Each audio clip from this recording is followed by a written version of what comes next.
من يدري؟ هل تدري؟ فأنا شخصيا لا أدري.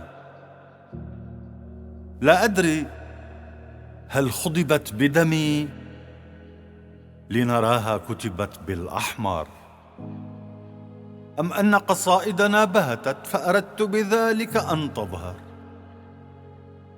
ولعلي اشتقت لها جدا، ولثغر فيها كم دندن. فرسمت شفاها في الدفتر فانطبعت حمرة مبسمها، وتبسم كنفي يستعمر، محتلا كل تضاريسي بل حتى الشريان الأبهر في يوم سقوطك يا قلبي. ودماغي الأيمن والأيسر لا أرغب في يوم جلاء، ورضيت بما ربي قدر.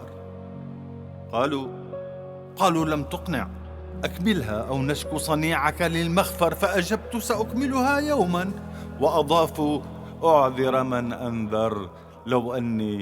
لو أني أعرف خاتمتي لبدأت وفي زمن أبكر، ولذلك كتبت.